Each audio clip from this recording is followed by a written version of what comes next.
할렐루야. 새 노래로 여호와께 노래하며 성도의 모임 가운데서 찬양할지어다. 지금도 살아서 우주 만물과 역사를 주관하고 계신 하나님 아버지, 이 시간도 주의 핏값으로 사신 영혼들이 주 앞에 나와 경배하오니 우리 예배를 기쁘게 받아 주옵소서. 시종을 통하여 주님이 영광을 받으시고 우리 각 심령은 예배자로 서게 하옵소서. 예수님의 이름으로 기도하옵나이다. 아멘. 디모데후서 3장 1절에서 5절 말씀입니다. 봉독하겠습니다. 너는 이것을 알라. 말세에 고통하는 때가 이르러 사람들이 자기를 사랑하며 돈을 사랑하며 자랑하며 교만하며 비방하며 부모를 거역하며 감사하지 아니하며 거룩하지 아니하며 무정하며 원통함을 풀지 아니하며 모함하며 절제하지 못하며 싸나우며 선한 것을 좋아하지 아니하며 배신하며 조급하며 자만하며 쾌락을 사랑하기를 하나님 사랑하는 것보다 더하며 경건의 모양은 있으나 경건의 능력은 부인하니 이 같은 자들에게서 내게 돌아서라. 이 말씀은 살아계신 하나님의 말씀입니다. 아멘. 아멘. 마스크를 쓰셔가지고 아멘 하기가 좀 그래도 아멘. 할렐루야. 하나님께서 오늘 우리 모두에게 은혜와 평강을 주실 줄로 믿습니다. 우리는 인간은 한없이 연약하고 부족한 그런 존재입니다. 그걸 아는 것이 지혜예요. 그러나 우리 안에 거하시는 하나님은, 성령님은 강하십니다. 능력이 많으세요. 그래서 두려워할 필요가 없어요. 설사 죽음이 와도 우리는 담대할 수 있어야 됩니다. 너희가 이 세상에서 환난을 당하나 담대하라. 내가 세상을 이기었노라 그랬어요. 금요일 날 유튜브를 보면서 여기저기에서 돌아가는 그런 뉴스들이 어떤 내용인지 좀 봤어요. 저는 부족해서 그런지 뭐가 옳고 그른지를 분별을 잘 못하겠더라고요. 혼란스럽게 말이에요. 광화문과 광화민 집회와 연결되는 그런 코로나 그 전염에 대한 이야기, 포괄적 차별금지법에 대한 이야기, 또 수도권 지역의 비대면 그 예배가 2단계로 격상되어서, 사실 예배는 모임이거든요. 근데 이게 비대면은 결국 예배를 중지하는 것과 같은 거예요. 시골 교회는 여러분 50명 이하인 교회가요, 우리나라에서 70% 이상이 됩니다. 우리는 그래도 영상에도 있지만 어렵습니다. 예배 자체가 어려워요. 그러니까 여러분들이 뉴스를 그대로 보면 안 돼요. 뉴스를 걸러 들으셔야 돼요. 그래서 너무 혼란스러운 거예요. 참, 이런 걸 보면서 이 전라북도도 지금 다 이렇게 하고 있지 않습니까? 물론 정부에서 하고 나라에서 하는 거기 때문에 어떤 부분에서 따라줘야 됩니다. 이번에도 식사 그 부분도, 예배는 어쩔 수 없지만 식사도 2주간만 좀 이렇게 좀 자제해달라고, 그런 거 뭐 참여할 수 있습니다. 근데 전체적인 어떤 흐름을 봐야 되는 거거든요. 그래서 지금 이러한 이 코로나 사태, 이때 이런 지금 그리스도인으로서 제일 중요한 게 뭘까? 목사인 나로서, 한 사람의 그리스도인으로서 지금 이러한 시대를 살아가고 있는 우리들이 정말 제일 중요하고 꼭 이것은 점검해보고 실천해야 될 가장 중요한 것은 무엇일까를 묵상하게 되었습니다. 지금은 마지막 때입니까? 맞습니다. 마지막 때예요. 마지막을 연습하는 게 아닙니다. 마지막 때를 살고 있는 것입니다. 출산을 위한 진통의 때가 시작이 되었습니다. 지금 이야기하는데 적어, 빨리. 졸음이 온 사람들은 적으세요. 졸지 마요. 연필로 들고라도 좀 적으세요. 오늘 제가 설교를 하고 어떻게 될지 모르죠. 저는 오늘 설교를 마지막 설교를 하고 하는 것으로 그런 마음으로 해야 돼요.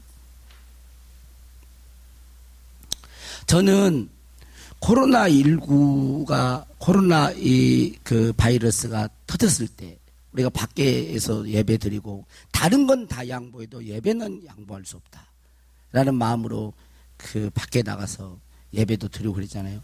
저는 그런 예배를 드리면서 간절히 기도를 했어요. 하나님 아버지, 이 바이러스 이것이 빨리 백신이 발견되고 이것이 종식되어서 옛날처럼 자유롭게 예배드리고 전도하고 그런 옛날로 돌아갔으면 좋겠습니다라는 그런 마음으로 간절히 기도했어요. 그런데 지금은 그런 걸 바라지 않습니다. 다시 원상태로는 안 돌아가요. 갑니다. 여인들이 결혼해가지고 임신해서 10달 동안 이 상태도 지금 힘들죠. 저는 안 가져봐서 잘 모르지만 이렇게 출산의 때가 언제인지 모르지만 언제 내일이 출산 날이라 할지라도 새벽에 날지 아침에 날지 오후에 날지 모르잖아요. 몰라요. 그런데 진통이 시작이 됐어요. 그러면 진통이 시작이 됐는데 진통이 계속 날 때까지 있는 게 아니죠. 진통이 시작돼가지고 그 다음에 어느 순간이 되면 진통이 멎습니다. 가만히 멎어요. 그러면 편에 쉬어요. 물론 이렇게 이 상태는 있지만 진통이 멎어요. 그게 없어지는 게 아니에요. 뭐를 위해서 가는 거예요? 출산의 그 해산할 때 그게 절정적인 해산의 고통이거든요. 해산의 진통이에요. 그런데 잠깐 진통이 시작돼서 쉬었다고 해가지고 다시 애 안 나는 상태로 그런 상태로 가는 게 아니에요. 잠깐 쉼이 있다가 출산의 시기로 또 진통이 또 있고 잠깐 쉬었다가 2시간 했다가 또 잠깐 쉬었다가 1시간 했다가 잠깐 쉬었다가 30분 했다가 또 진통이 있다가 그래가지고 이제 5분 막 10분 이러다가 이게 나타나요. 예수 그리스도의 재림의 때를 향하여 지금 우리는 가고 있는 거예요. 환난과 박해가 없어진 게 아닙니다. 더 할 거예요. 그러나 우리가 바라는 것은 재림신앙입니다. 예수 그리스도의 오심을 바라보면서 철저히 지금 잠깐 더 심해졌다가 또 잠깐 또 멈추고 바이러스가 종식된 것처럼 그러잖아요. 그때 이런 쉼이 있는 이때는 원상태로 돌아가라는 게 아니라 준비하라는 거예요. 예수 그리스도의 오심을 준비하라는 기회를 주고 있는 것이 기도하라는 것입니다. 그래서 우리는 이 마지막 때와 관련된 성경 말씀들을 가까이 해야 돼요. 다른 것도 다 중요하지만 마태복음 24장 25장 디모데 후서 3장 4장 베드로전서 4장 히브리서 말씀 요한계시록의 말씀 종말 때 말세의 어떤 징조와 이런 것들에 대한 말씀을 집중적으로 해놓은 말씀들을 더 깊이 묵상하고 진리의 말씀을 붙들고 어떠한 상황에서도 이러한 시대를 보면서 믿음이 흔들리지 않는 하나님의 사람들이 되어야 하는 것입니다. 마태복음 24장에는 먼저 마지막 때에 뭐라고 하고 있어요? 다 할 수는 없지만 사람의 미혹이 있을 거라는 거예요. 말씀을 보고 사회를 보세요. 말씀을 가지고 세상을 보세요. 말씀을 가지고 나를 보고 사람들을 보세요. 그러면 어쩌면 그렇게 하나님의 말씀대로 이게 성경이 기록된 지가 언제예요? 1세기 당시거든요. 2000년 전에 기록된 건데 지금 2000년 후의 일들을 이렇게 속을 들여다보고 있는 것처럼 정확하게 말을 하고 있다는 거예요. 사람의 미혹을 있을 것을 말하고 난리가 일어나고 민족과 나라가 대적하고 기근과 지진이 있을 것이고 불법이 성할 것이고 사랑이 식어갈 것이고 24장 9절에는 너희가 내 이름 때문에 모든 민족에게 미움을 받으리라. 지금은 음식점이나 어떤 데는 교회 다니는 사람 사절, 그런 글도 있어요. 그리고 죄송합니다, 일어났어요. 응? 우리 그리스도인들이 예수님 이름 때문에 지금은 미움을 받는 시대. 이게 뭐냐면 시작이라는 거예요. 진통이 시작되듯이 시작되었다라고 하는 것입니다. 저는 이런 것들을 뉴스를 접하고 유튜브나 이런 것들을 듣고 사람들을 통해서 이런 걸 볼 때 마음이 가라앉고 무너지고 힘들고 낙심이 되고 이럴 수 있습니다. 언제 이게 끝나나? 언제 이게 자유로운 세상이 되나? 그런데 베드로전서 4장 12절 13절 말씀을 이렇게 베드로전서 4장을 읽는 가운데 힘을 얻게 됐어요. 베드로전서 4장 12절 13절에 보니까 사랑하는 자들아 너희를 연단하려고 오는 불시험을 이상한 일 당하는 것 같이 이상히 여기지 말고, 불시험, 어려운 환난, 고난, 박해 이런 것을 이상한 일 당하는 것 같이 왜 이러지? 이렇게 이상하게 여기지 말라는 거예요. 그러면서 하는 말이 오히려 너희가 그리스도의 고난에 참여하는 것으로 즐거워하라. 이는 그의 영광을 나타내실 때 너희로 즐거워하고 기뻐하게 하려 함이라 그랬어요. 너희가 그리스도의 고난에, 예수님 이름 때문에 난 고난에 참여하는 것으로 뭐하라? 즐거워하라. 예수님 때문에 당하는 시험, 예수님 때문에 당하는 박해, 핍박, 이것 가지고 두려워할 게 아니라 오히려 뭐라고요? 즐거워. 승리의 비결이 이거구나. 환난이 와도 즐거워하는 거야. 할렐루야. 뭐가 있기 때문에? 그리스도의 재림이 가까이 왔기. 고난이 더 심하고 박해가 심하면 더 가까이 온 거죠. 해산의 진통이 더 짧아지면 짧아질수록 진통은 있지만 떡두꺼비 같은 아들 손주를 볼 때다. 그 아이를, 생명을 안을 것을 생각하면서 그 진통을 참아대듯이 그리스도의 재림이 가까이 왔음을 보면서 즐거워. 두려워할 필요가 없어. 오늘 그래서 지금 우리가 할 세 가지 일, 이것은 가장 예수 믿는 사람이 가장 기본적이면서도 가장 중요한 것 세 가지를 말씀을 드리려고 합니다. 지금 말세는 고통하는 때가 이른다 그랬어요. 말세는 고통하는 때예요. 이때 가장 중요하게 해야 될 것, 가장 첫 번째 먼저는 예수님을 잘 믿어야 됩니다. 따라서 예수님을 잘 믿어야 합니다. 예수님을 잘 믿어야 합니다. 보여주기식 믿음이 아니고 진실로 예수님이 인정해 주시는 믿음. 하나님이 여러분의 믿음을 네가 나를 믿는구나. 너는 믿음의 사람이구나. 그렇게 하나님이, 예수님이 인정해 주는 믿음. 내가 뭔가를 해서 나는 믿음이 있다, 이게 사람들에게 보여주기식 어떤 믿음이 아니라 거품신앙이 아니고 예수님이 인정해 주는 믿음의 사람이 되어야 하는 것입니다. 여러분은 예수님을 진실로 믿습니까? 자신이 죄인임을 분명히 인정하고 나를 구원하시기 위하여 십자가에 죽으시면서 보혈을 흘려주신 예수님께 내 죄를 고백하고 나의 주님으로 영접하셨습니까? 머리로 아는 것을 말하지 않습니다. 지식으로 아는 것을 말하지 않습니다. 정말로 내 마음에 예수님을 구세주로, 나의 하나님으로 모셔드렸느냐는 거예요. 영접해 드렸느냐는 것입니다. 교회 안에는 세 종류의 사람이 있습니다. 하나는 예수님을 믿고 진실로 믿고 성령으로 거듭나 하나님의 생명을 소유하고 성령의 인도를 따라 살아가는 사람이에요. 한 부류. 모두 다 이 사람이 되어야 됩니다. 예수 그리스도를 진실로 믿고 성령으로 거듭나 하나님의 생명, 조의 영생을 소유하고 성령의 인도를 따라 매일매일 살아가는 성령 충만한 사람이 되어야 됩니다. 그런데 교회 안에는 그런 분만 있는 게 아니라 두 번째 부류는 교회는 나왔는데 교회는 나왔는데 아직 예수 그리스도를 믿지 않고 거듭나지 못한 사람들이 있어요.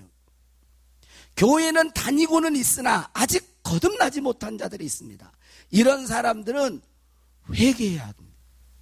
여러분이 알고 있는 죄들을 하나님 앞에 하나님이 용서해 주시는 분임을 알고 여러분의 죄를 자백하면서 그 죄에서 돌아서서 예수 그리스도가 하나님이심을 여러분들이 마음속에 진실로 영접해 들으셔야 됩니다. 지금은 성령께서 지금도 기회를 주고 있는 것입니다. 여러분들이 성령께서 인격적이시기 때문에 복음을 전파하고 예수님의 십자가와 부활을 말하면서 회개하라고 이런 초청을 할 때 내가 뭔 죄가 있어? 나는 죄 없어. 나만큼 그런 사람 있으면 나와보라게. 나는 법 없이도 살아. 지금까지 그렇게 살아왔어. 그러면서 마음을 딱 닫고 그러면 여러분 회개가 안 일어납니다.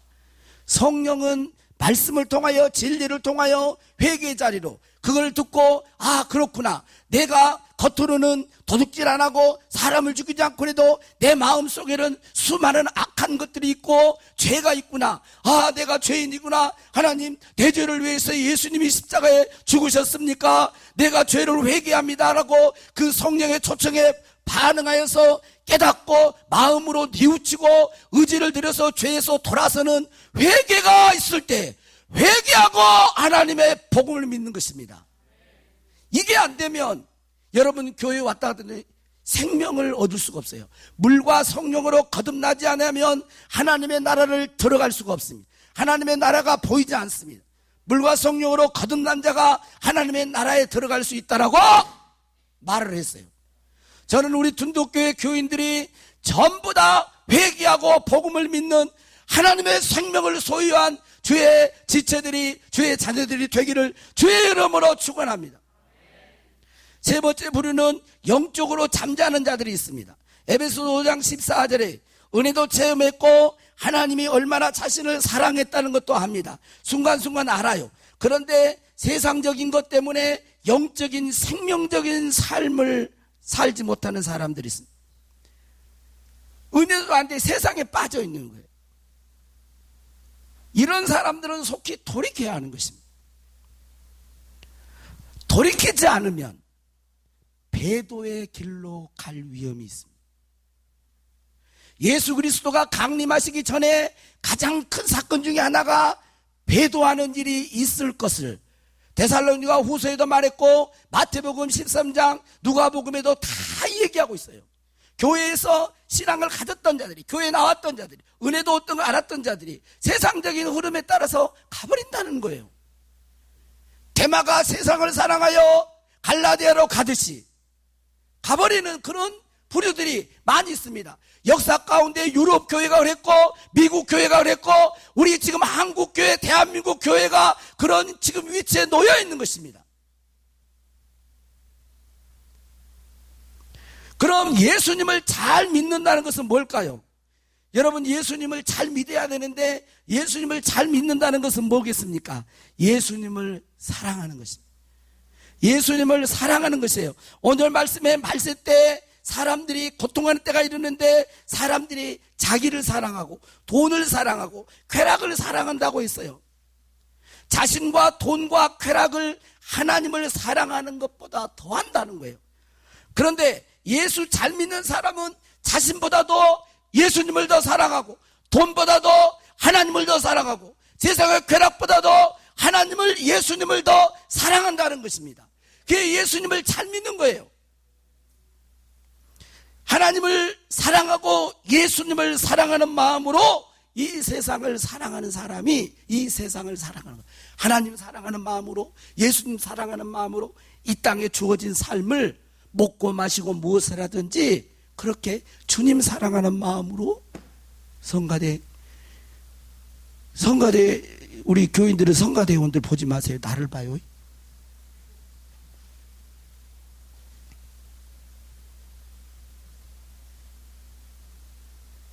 그렇게 사랑함으로 주님 사랑함으로 사는 거예요. 직장도 주님 사랑을 먹고 마시는 것도 관계하는 것 모든 것도 그렇게 사랑합니다. 요한일서 2장 15절 16절에 이 세상이나 세상에 있는 것들을 사랑하지 말라. 누구든지 세상을 사랑하면 아버지의 사랑이 그 안에 있지 아니하니 이는 세상에 있는 모든 것이 육신의 정욕과 안목의 정욕과 이생의 자랑이니 다 아버지께로부터 온 것이 아니요 세상으로부터 온 것이라 그랬어요. 그러니까 예수 잘 믿는 사람은 예수님을 사랑하고 하나님을 사랑함으로 육신의 정욕, 안목의 정욕, 이생의 자랑을 거절하는 거예요. 이걸 통해서 죄가 들어오는 거예요. 선한 목자께 유기성 목사님, 제가 예화권 자꾸 얘기 듣는데, 유기성 목사님의 그 교회의 부목사로 있던 분이 서울에 있는 제법 큰 교회의 담임 목사로 청빙을 받아서 갔습니다. 근데 그 청빙을 받아서 예배 예식 순서에 유기성 목사님에게 이제 축사 부탁을 받았어요. 그래서 기도를 하는 가운데 그 자기 교회 같이 부목사로 이제 동역했던 목사님인데 담임 목사로 갔는데 뭘 축사를 할까 그러면서 기도를 하는데 기도하는 가운데 마음의 감동이 예수님을 잘 믿어야 한다라는, 예수님을 잘 믿는 목사가 되라고 하는 감동이 온 거예요. 아니 축사를 하는데 제법 큰 교회 담임 목사한테 예수 잘 믿어라, 그 말이 좀 이상하잖아요. 그래서 이제 또 물어봤대요. 도대체 그럼 하나님, 주님, 담임 목사한테 예수 잘 믿는 것이 그럼 도대체 뭐를 예수님을 잘 믿는 걸까요? 그렇게 질문했더니 한 9가지 정도를 깨닫게 해주시더라는 거예요. 첫 번째, 보이지 않는 예수님이 보이는 분처럼 믿어지면 예수님을 잘 믿는 것입니다. 둘째, 혼자 있을 때 예수님을 바라볼 수 있으면 예수님을 잘 믿는 것입니다. 교인들을 볼 때 예수님이 함께 보이면, 교인들 한 사람 볼 때 예수님이 함께 보이면 예수님을 잘 믿는 것입니다. 넷째, 돈보다 예수님이 더 좋으면 예수님을 잘 믿는 것입니다. 다섯째, 예수님의 칭찬을 들었기에 사람들의 칭찬에 연연하지 않게 되면 예수님을 잘 믿는 것입니다. 여섯 번째, 어려운 일이 생겼을 때 염려하고 근심하지 않게 되었다면 예수님을 잘 믿는 것입니다. 일곱 번째, 괴롭히는 사람, 가시 같은 사람들도 오직 사랑만 하게 되었다면 예수님을 잘 믿는 것입니다. 여덟 번째, 목회보다 예수님을 더 사랑하게 되었다면 예수님을 잘 믿게 됩니다. 은퇴할 때, 아홉 번째, 은퇴할 때 아무 미련 없이 교회를 떠날 수 있게 되었다면 목사님은 예수님을 잘 믿는 것입니다. 그렇게 권면했다는 거예요. 지금은 예수님을 정말 잘 믿을 때예요. 내가 예수님을 믿는 평가가 내가 평가하는 게 아니에요. 내가 봤을 때 그런 말고, 다른 사람의 평가 말고, 예수님이, 하나님이 너 정말 나 진짜 믿고 있구나, 너 진짜 믿음의 아들이구나, 너 진짜 믿음을 가진 딸이구나, 이렇게 주님이 인정해주는 믿음을 가져야 됩니다. 왜냐하면 주님 앞에 서야 하기 때문에 그래요. 믿느냐 안 믿느냐로 영생과 영벌이 갈라지는 거예요. 그래서 진짜 믿으면 예수님을 진짜 믿어야 돼. 두 번째, 지금 우리가 해야 될 두 번째는 뭐냐면 다른 사람들을 진실로 사랑해야 돼. 따라서 서로 사랑해야 합니다. 서로 사랑해야 됩니다. 여기 우리가 읽은 이 본문 말씀, 말세에 고통하는 것에 대해서 한 18가지 정도가 나와요. 말세에 고통하는 것이 뭐다? 18가지 정도, 뭐 많게는 19가지도 할 수 있는 18 정도 나오는데, 그 중에서 이웃과의 관계, 사람과의 관계가 틀어지는 것, 사람과의 관계가 틀어지는 것이 11개 이상이 나와요. 18가지 중에서 11개 이상이 사람과의 관계에 대한 얘기가 나오는 거예요. 뽐내고 교만하고, 다른 사람을 헐뜯고, 부모에게 불순종하고, 감사하지 않고, 무정하고, 정의 없는 거, 원통함을 풀지 않고, 용서하지 않는다는 원통함. 모함하고 나쁜 말을 일삼는다는 모함하고 절제하지 못하고 사납고 배신하고 성급하게 행동하고 이렇게 10개 이상이요 사람과의 관계가 틀어지면서 오는 거예요. 그걸 말세 때의 징조로 얘기하고 이게 고통이라는 거예요. 이웃과의 관계가 파괴되는 거예요. 한마디로 말하면 사랑이 없다는 거예요. 사랑이 없어진다는 거예요. 마태복음 24장 12절에 불법이 성함으로 많은 사람의 사랑이 식어지리라 그랬어요. 말세의 징조적인 사랑이 식어진다는 거예요. 그래서 베드로 사도는 베드로전서 4장 7절 8절에 만물의 마지막에 가까이 왔으니 그러므로 너희는 정신을 차리고 근신하여 기도하라 그러면서 무엇보다도 뜨겁게 서로 사랑할지니 무엇보다도 뜨겁게 서로 사랑할지니 사랑은 허다한 죄를 덮느니라 그랬어요.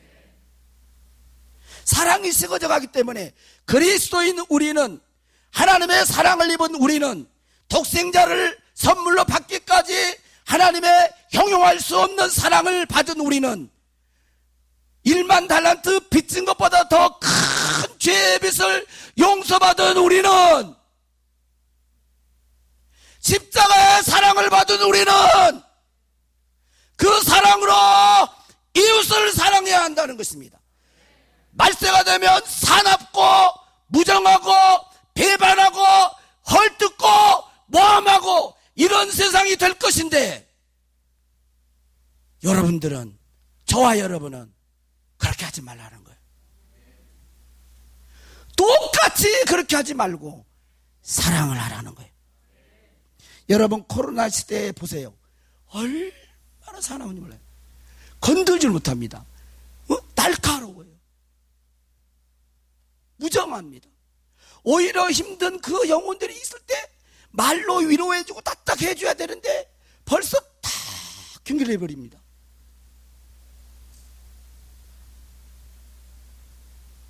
이런 시대가 돼요. 이게 더 무서워요. 저는 그렇습니다. 죽고 사는 것보다요 좀 걸려서 좀 가면 어때요? 그것보다 더 중요한 사람과의 적대 관계예요. 이게 더 무서운 거예요.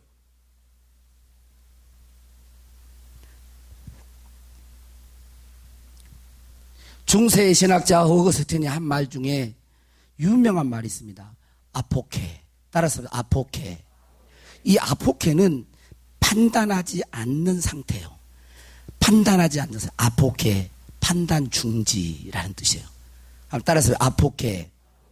판단하지 않는. 이 말을 어거스틴은 즐겨 사용했습니다. 이해하기 위해서 노력해야 됩니다. 그런데 어느 순간에 이해가 안 되면 판단 중지, 아포케 하라는 거예요. 하나님, 저는 이해가 되지 않습니다. 저는 잘 모르겠습니다. 그러나 하나님 아십니다. 하나님은 아십니다. 그러므로 저는 하나님을 믿고 따릅니다. 그런데 사람들은, 그리스도인들이 이 아포케를 안 하고 시나리오를 써요. 추측을 합니다. 나름대로 상상을 해요. 그래서 소설을 쓰는 거예요. 아, 이랬으니까 그럴 거다. 한 부분을 보고 전체를 본 것처럼 다 얘기를 해버려요. 저 사람 저를 잘 알지도 못해요. 팩트도 몰라요. 얼굴빛이 조금, 예를 들어서 얼굴빛이 조금 약간 수심이 있어. 그러면 좀 그럴 수 있잖아요. 무엇 때문에 그런지 어떻게 사람이 마음을 다 알겠어요. 근데 말을 딱 추측을 하면 뭐야? 뭔 죄를 지었는가 보네. 전혀 아닌데 그래가지고 딱 판단하고 딱 정리해요. 어떻게 사람이 사람의 마음을 다 알 수 있어요? 여러분 다 합니까? 한번 저를 똑바로 한번 보세요. 저를 똑바로 한번 봐보세요. 똑바로. 제 마음이 어떻습니까? 보여요? 사람을 사실로 보는 것도 어려워요, 여러분. 판단하지 말고, 정죄하지 말고, 모함하지 말고, 사람 사납게 그러지 마세요. 내가 이해하려고 관계를, 제가 어떤 행동을 이해하려고 노력하십시오. 그러나 내가 아무래도 이해가 안 되는 상대방이 있는데 그때 아포케, 판단을 중지하는 거예요. 그리고 하나님, 나는 모르겠습니다. 그런데 하나님은 아시죠. 내가 그래서 하나님의 뜻대로 따라갑니다. 왜 그래야 됩니까? 우리는 하나님이 아니기 때문에 그래요. 여러분 로마서 14장 9절 10절에 보면 내가 어찌하여 내 형제를 비판하느냐, 어찌하여 내 형제를 업신여기느냐, 우리가 다 하나님의 심판대 앞에 서리라. 그리고 모든 여가 하나님께 자백하리라 그랬어요. 우리들이요 판단하는 거, 여러분 혼자 있을 때라도 하지 마요. 그런 거.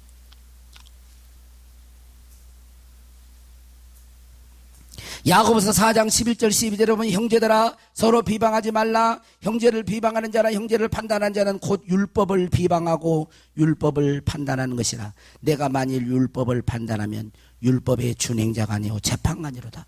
입법자, 법을 만들고 재판관 누구예요? 오직 한 분 하나님이에요. 능히 구원하기도 하시며 멸하기도 하시며. 너는 누구이기에 이웃을 판단하느냐 그랬어요. 우리는 판단권이 없어요.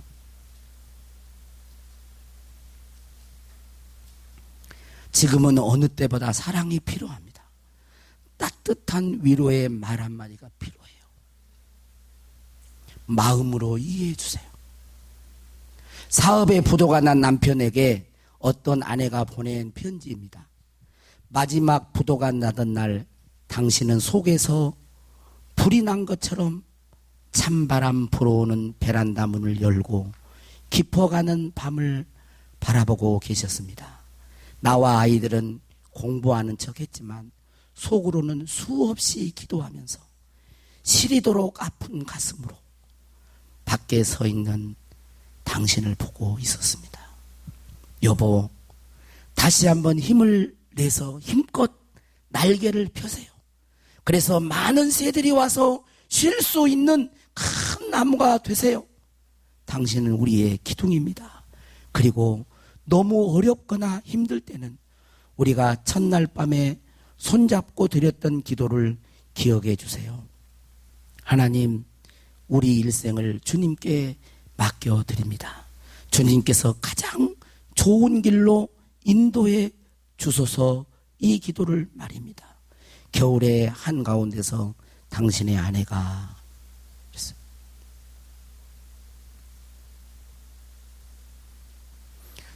저는 이걸 읽고 참 이 남편이 결혼 잘한 것 같아요. 여러분들도 그러시나요? 부도난 남편 밖에서 가슴이 시리도록 아픈 마음 그 남편을 바라보면서 여보 힘내요 우리가 있어요.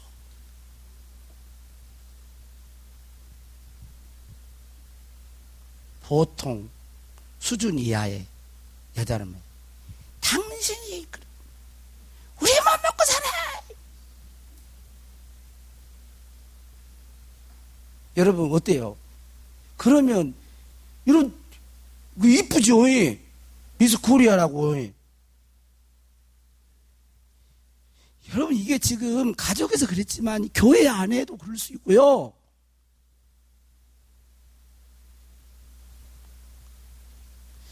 여러분의 인생을 하나님께 맡기셨습니까? 그러면 가장 좋은 길로 인도해 주실 것을 믿으세요. 그리고 그 사랑받은 자로 내 옆에 있는 사람을 사랑해 주시기를 바랍니다. 사랑이 생명을 살리고 서로 힘을 얻는 거예요. 서로 사랑할 때 힘을 얻는 거예요. 가족부터 하십시오. 교우들끼리 그렇게 사랑하십시오. 먼저 그 입장에 서서 이해해 주려고 하고 정 이해가 안 되면 압폭해! 판단 중지하고 비판하고 판단하는 거 셧마우스 닫고 주님 나는 모릅니다. 그러나 하나님은 아시죠. 하나님이 무슨 뜻이 있겠죠. 하나님께 맡겨드리오니 하나님 합력하여 선을 이루어 주시옵소서. 그렇게 눈물로 기도해야지.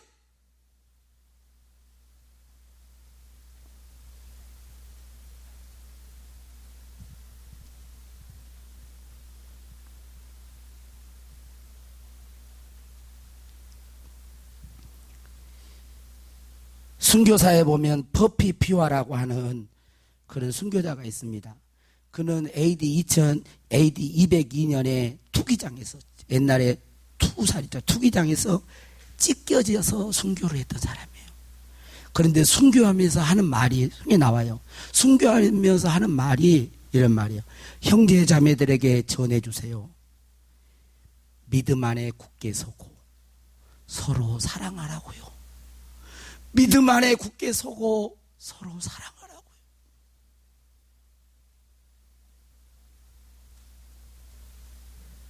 저는 어제 그 영상 순교단 노래 그 영상을 보면서 제가 적다가 말았어요. 여기서 이걸 하다가 제가 더 이상 적을 수가 없는 노트에다가 열 몇 개를 계속 다음 시간에 또 적으려고. 노래 그 순교했던 자들이 그 마지막 했던 말들을 쫙 해놨는데 저는 여기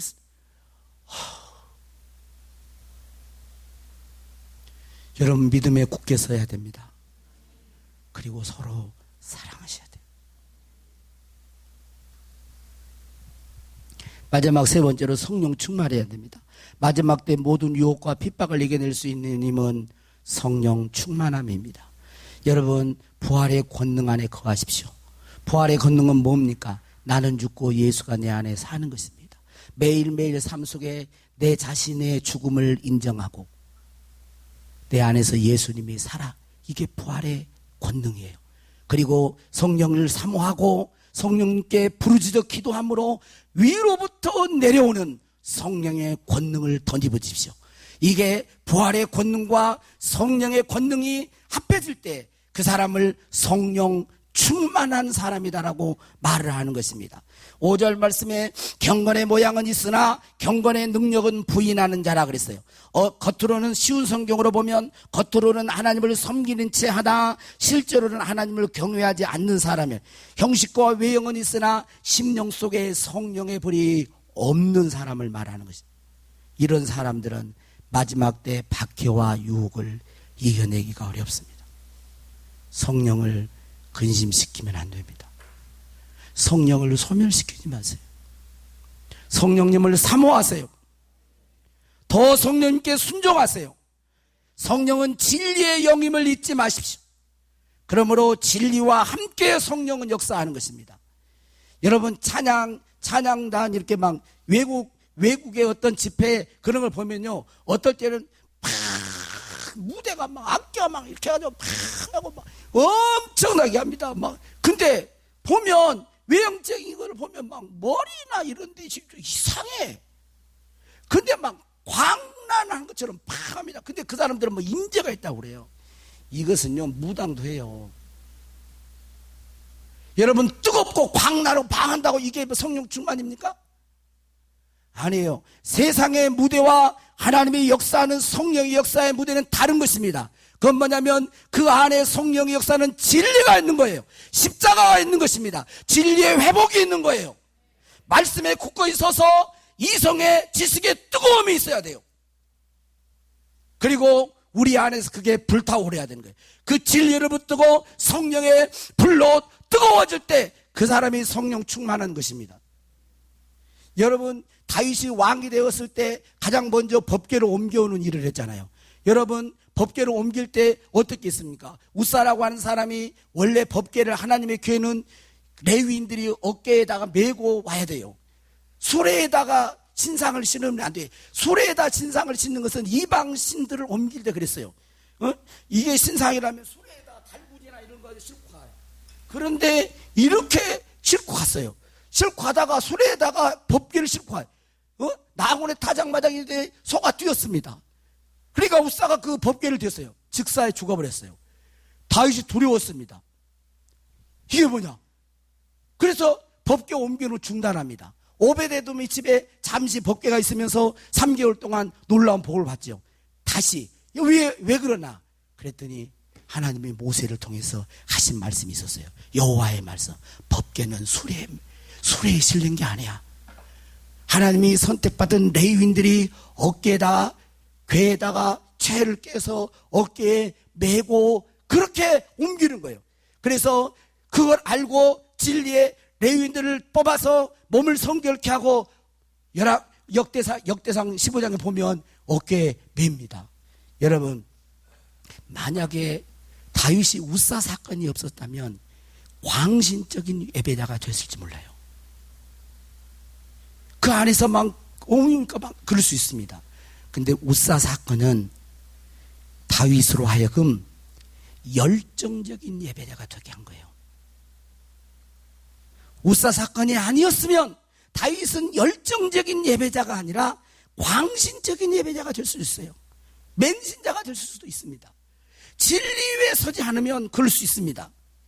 여러분, 진리가 분명하지 않는 상태에서 뜨거움만 추구하면 세상 신도 장난을 칠 수가 있는 거예요. 마지막 때는 미혹이 있습니다. 거짓 선지자들이 있어요. 그런 난무하기 때문에 분명한 진리 위에 서야 돼요.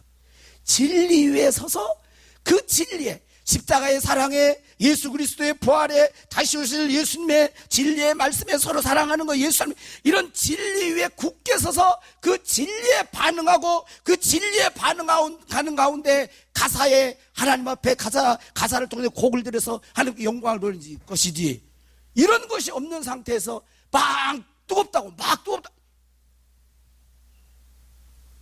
이상해져요. 그건 진리가 없는 상태의 뜨거움은, 그것은 성령이 아니에요. 성령은 진리의 영입니다. 진리의 영이에요. 마지막 때에 거짓 선지자 미혹이들이 일어나기 때문에 더욱더 진리에 굳게 서야 되는 것입니다. 세상 사람 말, 계시록에 그래서 사람 말보다도 뭐를 이야기해요? 성령이 교회들에게 하시는 말씀을 들으라고. 성령은 요한복음의 진리의 영이라고 얘기를 하고. 여러분, 진통이 시작됐어요. 다시 원상태로 안 갈 것입니다. 이제 그게 쉬었다가 또 진통이 더 심해졌다가 잠깐 쉬었다가 진통이 더 심해졌다가 이럴 거예요. 근데 우리에게는 뭐가 있습니까? 뭐가 있어요? 소망이 있는 거예요. 뭐가 있습니까? 예수님이 다시 오심이 있는 거예요. 새하늘과 새 땅이 있는 것입니다. 우리가 육신의 몸을 벗고 신령한 몸으로 변화될 것이 있습니다. 그러니까 그냥 고난을 당하는 게 아니라는 거예요. 그래서 전적으로 이 마지막 때 나갈 때 우리가 필요한 것은 전적인 하나님의 보호와 하나님의 인도가 필요한 거예요. 계시록 6장 5절 이하에 보면 셋째 인을 뗄 때 기근이 옵니다. 그럴 때 감람류와 포도주는 해치 말라 그래요. 감람류와 포도주는 해치 말라. 여러분, 포도주는 뭘 상징합니까? 예수 그리스도의 보혈의 피예요. 보혈의, 예수님의 보혈의 피. 그리고 감람류는 뭐겠어요? 감람류는 등대를 불을 밝히는 기름이에요. 성령을 상징하는 거예요. 예수 그리스도의 보혈을 의지해서 성령 충만한 자는 해치지 말라라는 말은 하나님이 보호한다는 것입니다.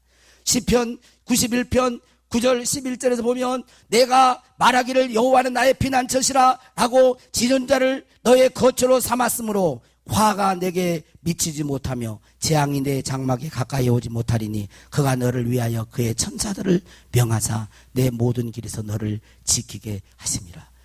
고난이 오고 환난이 오고 박해가 올 때 진짜 믿을 이는 누구예요?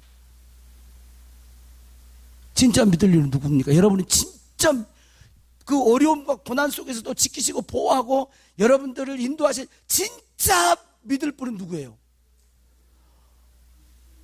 그렇죠. 예수님이 하나님이시잖아요. 아닌가요? 하나님이시죠. 그러면 고난이 오고 어려움이 오고 좀 힘들 때 더 하나님께 더 의지하고 더 기도하고 더 하나님을 가까이 하고 예수님을 잘 믿으셔야죠. 그리고 이웃을 사랑해야 돼요. 가까이는 사나워지지 마세요. 우리는 지금 분위기 자체가 이렇게 막 그러기 때문에요, 아주 날카로워요. 교회 안에서도 조금 이게 불쾌지수가 높으면 그런 것처럼. 한번 해봐요. 저 웃음이, 에? 좀 마음을 편하게. 여러분, 마음을 좀 편안하게 하시면서, 아, 힘든 그런 영혼이 있다 그러면, 그래, 알아. 위로해주고, 좀 들어주고. 그러면 얼마나 좋겠어요. 전라도 사투리 이거 하면 안 된가? 서울 사람 들으면 좀 이상하려나? 가족, 교회, 식구잖아요. 응? 여러분 가족처럼 교회 식구들을 그렇게 대하나요?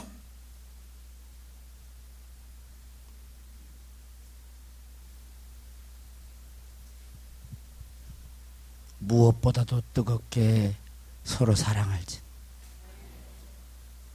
그리고 성령 충만함을 구하세요. 이게 살 길이에요. 예수 잘 믿고 서로 사랑하고 성령 충만함. 가장 기본적인 것이지만 가장 중요한. 저와 여러분이 이러한 사람이 될 수 있기를 주의 이름으로 축원합니다.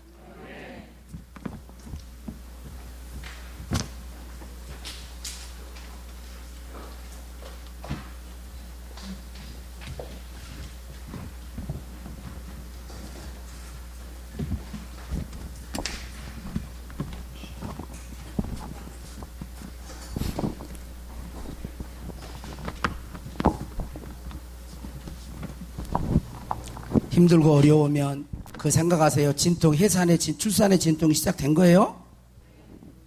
또 쉬었다가 또 옵니다. 또 계속. 그러나 아이는 나올 거예요.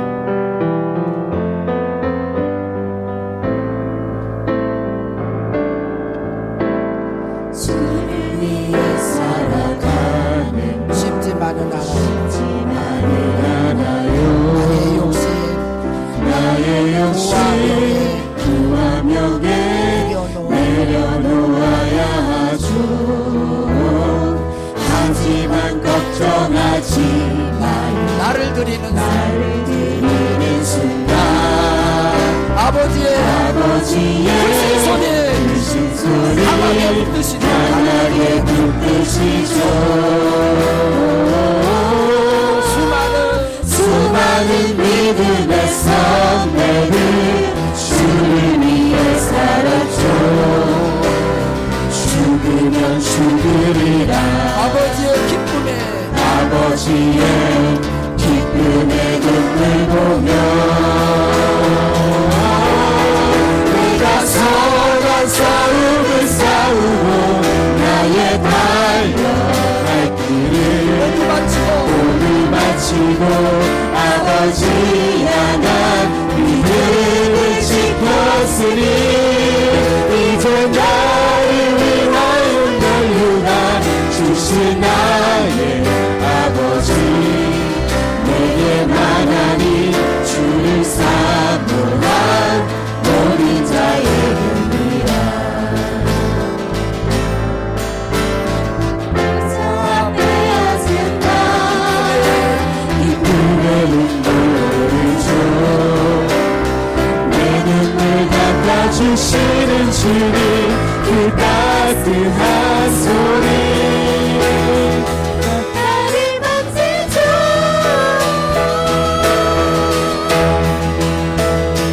내가 선한 싸움을 싸우고 나의 달려갈 길을 모두 마치고 아버지 향한 믿음을 지켰으니 이제 나를 위하여 보유가 주신 나의 아버지 내게만 하니 주를 사모한 모든 자에게입니다. 우리 잠깐 기도하겠습니다. 시간이 좀 많지 않기 때문에 잠깐 기도하겠습니다.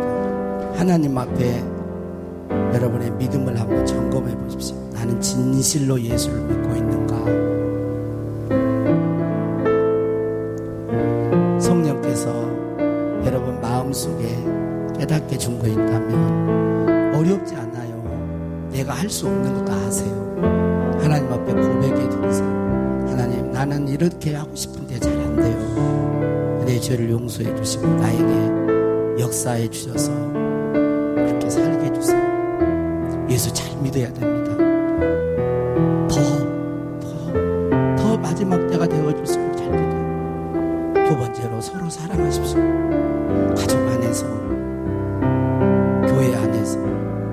또 우리 주변에 있는 사람들 보면 지금 다 힘들잖아요.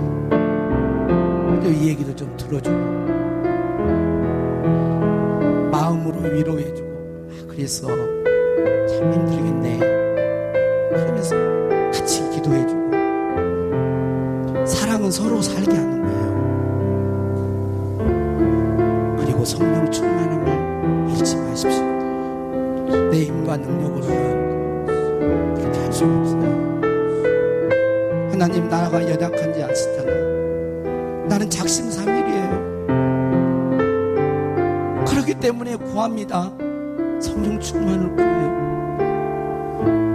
그래서 끝까지 믿음 지키고 주님 오실 때 영광 중에 주님을 맞이하는 우리 모든 동덕교회 지체들 되게 하시고 식구들 되게 하여 주시옵소서. 이 마지막 때를 믿음으로 잘 통과하게 하여 주옵소서. 진리를 붙들고 통과하게 하여 주옵소서. 성령으로 충만하여 이기게 하여 주시옵소서. 말씀대로 일하실 주님을 찬양합니다. 감사하고 예수님의 이름으로 기도하옵나이다. 아멘.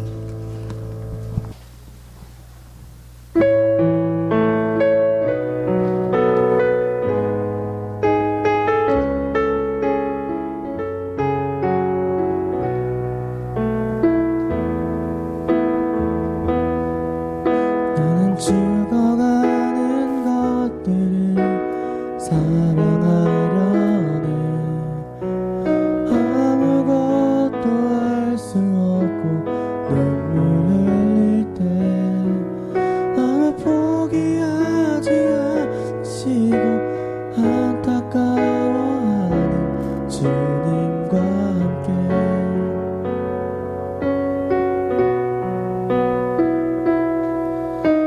쓰러져가는 모든 것들을 사랑하려네. 나의 주인 되신 주님과 함께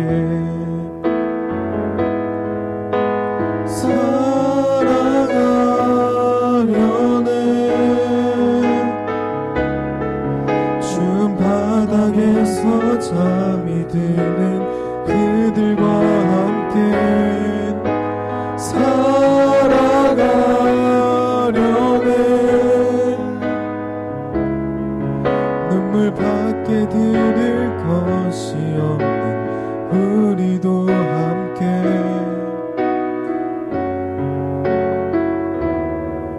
죽어가는 모든 것들을 사랑하려네. 나의 주인 되신 주님과 함께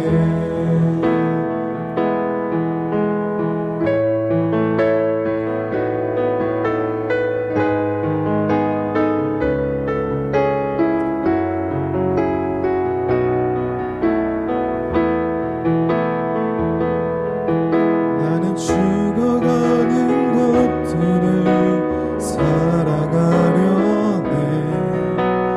아무것도 할 수 없고 눈물 흘릴 때 나를 포기하지 않으시고 안타까워하는 주님과 함께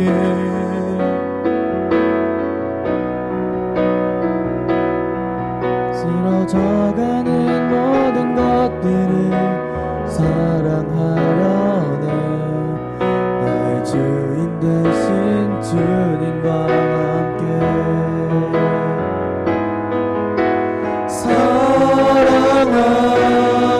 사랑하려네. 추운 바닥에서 잠이 드는 그들과 함께 살아가려네. 눈물 밖에 들을 것이 없는 우리도 함께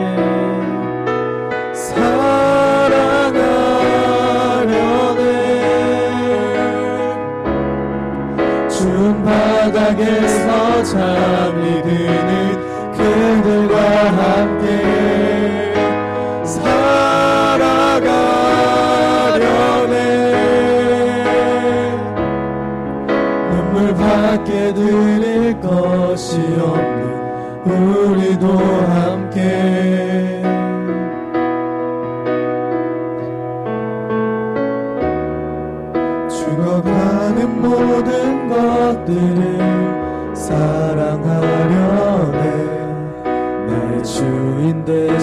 주님과 함께 죽어가는 모든 것들을 사랑하려네. 나의 주인 되신 주님과 함께